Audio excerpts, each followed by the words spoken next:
And I guess no one ever thought, what would it be like if there were 10,000 pot plants in a room or 100,000? Yep. Guess it's going to be a lot more than someone smoking a single joint.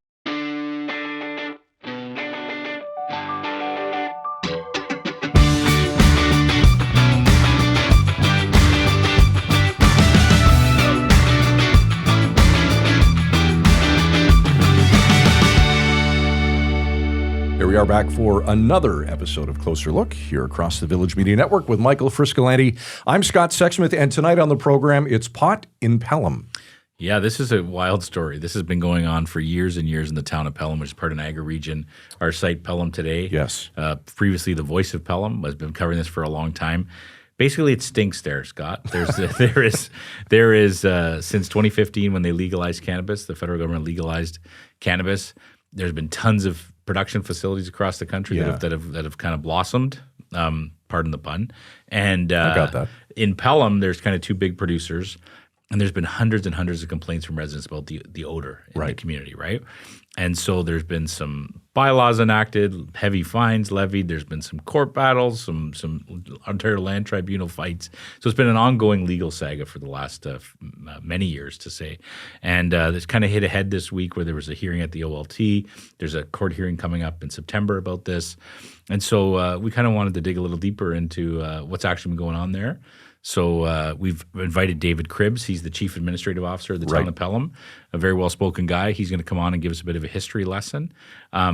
We have reached out to the companies involved. Our news site has, and they haven't had any comments. So they haven't commented on this ongoing legal issue. But it's fascinating, right? Because the key issue here is whether a municipality has the legal authority to deal with odors. Yeah. Right? And I think you were talking about the Leamington, for example, with the ketchup facility over there. Heinz, I don't know if that factory is still there, but I remember as a kid driving there. It's yeah. like, my God, what is that odor? And as we've learned, there's not a lot, if any, rules or sort of case law that has municipalities actually trying to say, okay, exactly, we're going to institute these bylaws to fight odors in this community because of whatever it is, whether it's weed or tomatoes, ketchup, whatever it is. So there's kind of like this kind of a precedent-setting case in the town of Pelham, and it's something that's been going on. So there's kind of the interesting legal aspect of it, but just also the fact that this has caused a lot of grief for a lot of people in that community. And so we're going to learn a lot more about it today. All right, David Cribbs on Closer Look.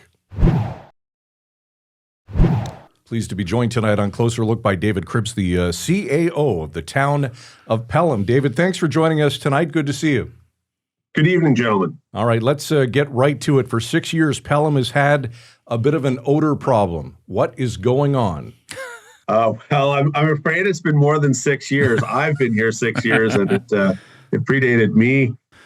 Well, what really happened, if you go back in time, is, of course, federal government legalized recreational cannabis, and they also created a path for lawful production of cannabis, both for a recreational market and a medical market.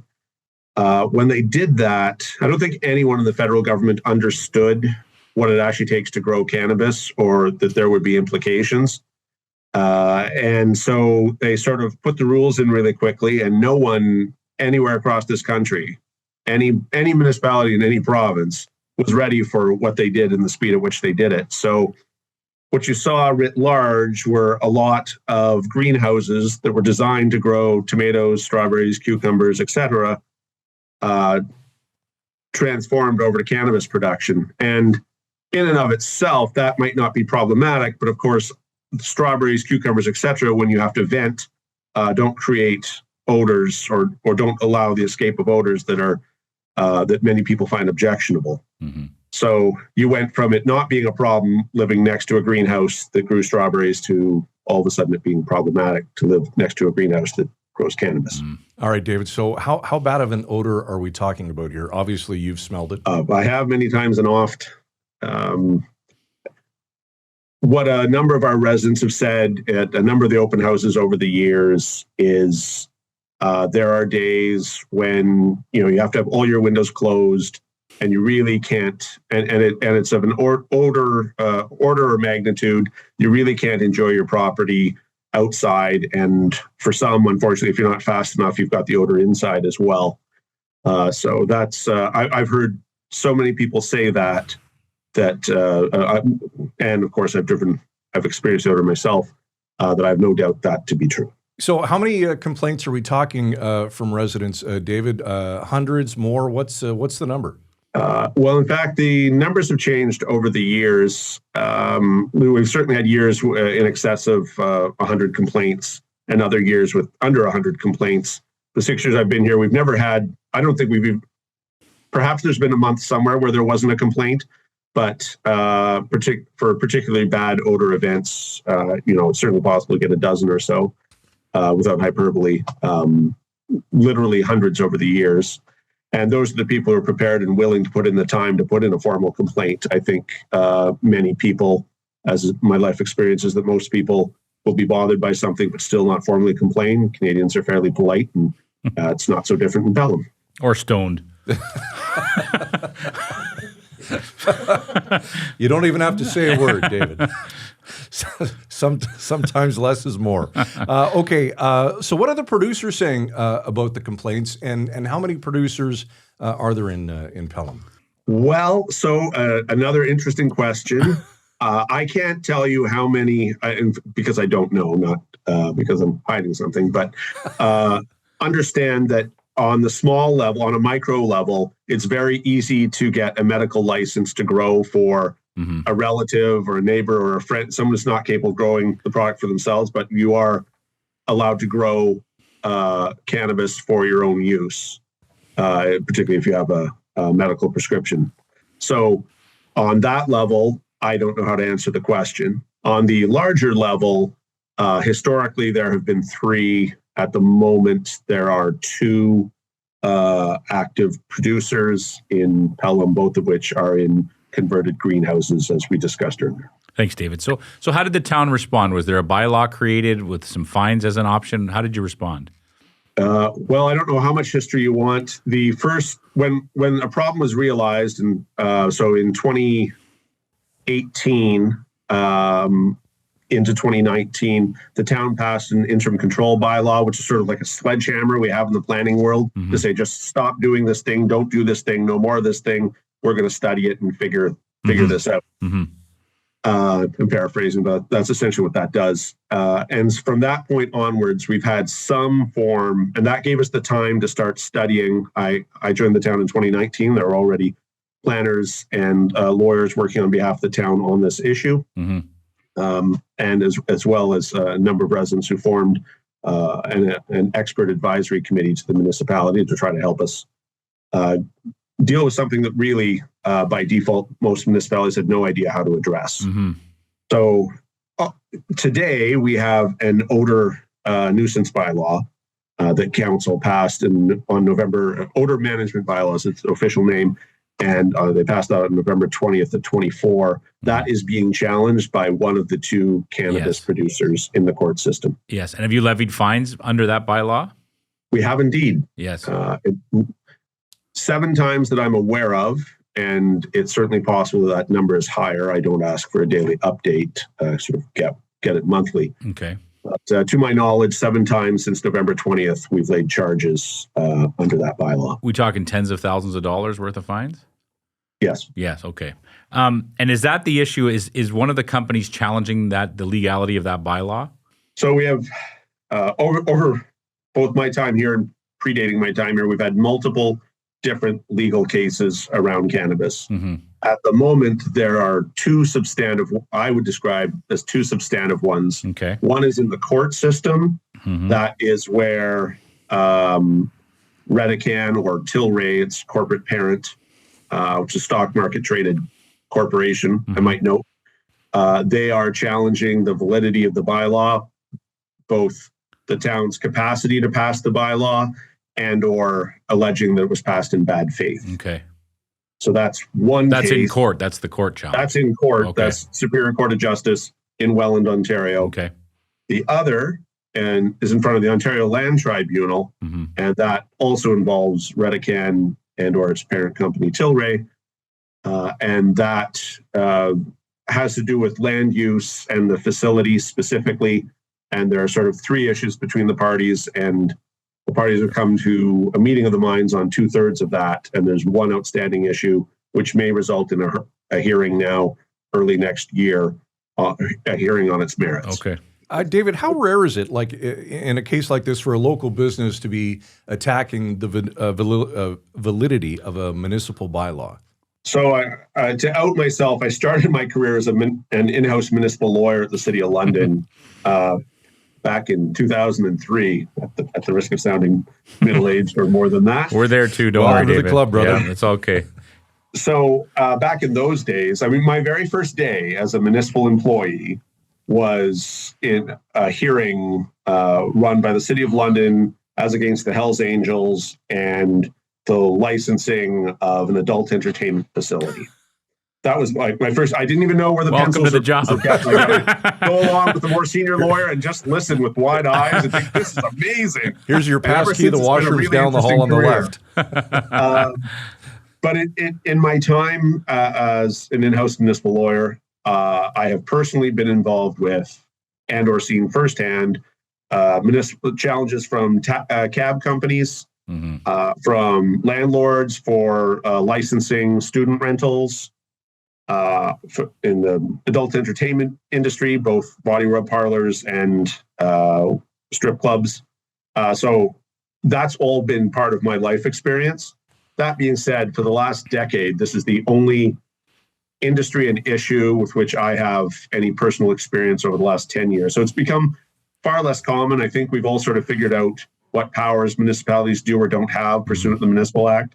And most of society understands, what's in our lane and what we can do. So this is nowadays, this is relatively uncommon. Is part of the challenge too, David, that there's not a lot of municipalities that are trying to regulate odor in their communities? So, sometimes it's great to be first. You're the progressive, you're making things up as you go along. You're doing, and it's wonderful to be a trailblazer. And other days, you just really wish someone else had beat you to it. And then, imitation is the most sincere form of flattery. Mm-hmm. So, unfortunately, on this one, to our knowledge, and we had both internal and external legal counsel advising us, and we're sure we're the first. So, Pelham incurred more than $300,000 in legal costs getting itself to this point, and we still have 2 hearings before 2 different bodies on 2 sets of issues. Couldn't copy and paste from anyone else. We had to figure it out as we were going along. Yeah, I was going to say it would be a heck of a lot easier if there had been some case law on this where you could find other municipalities that were dealing with odor issues and how they handled it. In fairness, we were really lucky to have a number of residents with considerable expertise in engineering, in science, and of course in Pelham, there are a lot of people who know how to grow things, right? Mm-hmm. So we actually had really good advice from some of our residents on how to sort of put together something that was reasonably justifiable and had a good evidentiary basis upon which to proceed. Mm-hmm. So we just happen to be fortunate as a community to have access to people who are prepared to volunteer their time and to try to help us find a way to address the issues. So we also had an advisory committee of residents who were really involved, and that was really something. It sounds like from what I've read, you've been able to resolve some of the issues. There's kind of 3 big issues with these plants that are producing the cannabis. 2 out of 3 issues resolved. Is that accurate? I mean, it's accurate, but we're also planning to go to a contested hearing in January. Mm-hmm. So have we resolved anything? Yeah. So, but what I'm asking is what are the issues you have been able to tick off the list, and what's the big one that's outstanding? So the ones that are ticked off are, they all relate. You can't really talk about one without the other. Mm-hmm. But fundamentally, they all come down to in this case, the single company, the case is dismissed as against the other 2, or settled as against the other 2. Mm-hmm. So with respect to Redican's operations, it all comes down to odor management, and what the company would do if or when there's a future odor incident. Mm-hmm. And that's the outstanding issue, where both parties have some engineering and science basis in what they're trying to propose. And we haven't managed to come to any sort of meeting of the minds there as yet, unfortunately, and perhaps we shall. Mm-hmm. And if not, there'll be a hearing on its merits in January, and we'll get the OLT will tell us what's most appropriate. David, is it fair to say that quality of life has been diminished? Well, I think that's, the law talks about quiet enjoyment of land, and that's because historically nuisance bylaws really had to do usually with sound. It's usually, loud rock concerts at night and that sort of thing. Right. But it applies equally to odor. And really, every person's home is their castle, and land use conflict is going to happen, particularly as density goes up. But fundamentally, I think everyone has the right to the quiet enjoyment, or in this case, odor-free enjoyment of their land within reason. Mm-hmm. Is there one story in particular that sticks out from a resident that really, I don't want to say breaks your heart, but really sticks out in terms of how this has impacted a particular person in town? Unless you're somehow totally lacking in empathy, when you have people walk up to a mic or who aren't prepared to walk up to a mic, but just sort of take you aside and they're crying, and they feel like this issue is utterly ruining the quality of their life. We've heard people, have family reunions and family gatherings or celebrating, like 80th birthday kind of things, and just the whole family gathering entirely ruined, or having to be indoors and not enough space. Just really loss of enjoyment of some of the good things in life that our residents deserve. David, there's a court date coming up September the 5th, I believe. What's happening there? So that's specific. That's in Superior Court. Mm-hmm. That's the attack on the integrity and the validity of the bylaw. Got it. So that's probably the more aggressive of the two. The matter before the Ontario Land Tribunal at the end of the day is, at this point, fundamentally a technical dispute, and most of the part, it's fairly clear, what the end result, or it's reasonably clear what the end result might be. Mm-hmm. With respect to the attack on the validity of the bylaw, that's an attempted knockout punch, but also all of the onus is on the party alleging, in this case, the cannabis company, has to somehow demonstrate that, in fact, there was bad faith. And all I can tell you is that from 6+ years of sitting in this chair, I could testify that I've heard from dozens and dozens and dozens, and I'm probably into the hundreds of residents who are negatively impacted, for whom this is a really serious, heartfelt issue from which they're suffering. And I can't even conceive how that gets to bad faith. What else is a local government, in this case a town council, to do other than to try to find a way forward, to find a way to coexist, but also to ameliorate suffering? Mm-hmm. I mean, surely that's an appropriate thing for a local town council to do. Mm-hmm. You sound like a very pragmatic person. This is maybe a dumb question then, but how confident are you that the town will win these cases in the end? One, I like our legal advice. Two, we went and canvassed, and the cannabis companies also had an opportunity to make submissions. Mm-hmm. Three, we put a lot of time and thought. There were planners, there were lawyers. We had a lot of expertise go into this. We kicked the tires hard, and this isn't a bylaw that's passed with a goal of shutting down two lawful businesses that provide considerable employment in the town. Mm-hmm. The sole goal is to stop the stench, the odor, from leaving the building. We would love both of these employers to flourish. Mm-hmm. I mean, they are, as I understand, well-paying jobs. One of these two is stock market traded. Mm-hmm. They should be good contributing members to the community, but there's this unfortunate side effect of the production. And the worst part is, to my knowledge and in my experience, if you purpose build a building for this industry, there are no problems. Mm-hmm. They have proper odor containment, and then you can be a good neighbor and we can all go on and coexist. Mm-hmm. The problems are always in these facilities that have been changed over. And that all happened years ago when, respectfully to Ottawa, a thoughtless government couldn't be bothered to ask people who knew something about growing plants, mm-hmm. what, if anything, and I guess no one ever thought, what would it be like if there were 10,000 pot plants in a room or 100,000? Yep. Guess it's going to be a lot more than someone smoking a single joint, mm-hmm. right? Like no one ever thought of the implications of that. And communities across the country are suffering. Pelham just had the good or bad luck to be first off the mark with respect to the legal You're case. leading the way, as they say. That's right. Certainly not as good as 10,000 strawberry plants. No. David, before we... Good stuff. There's David Cripps, the CAO from the Town of Pelham. David, good to see you tonight. Appreciate your time. Be very well, gentlemen. Cheers. All right, I'm not going to lie. I kind of chuckled when David said blazing a trail. Yes, I saw you biting your lip.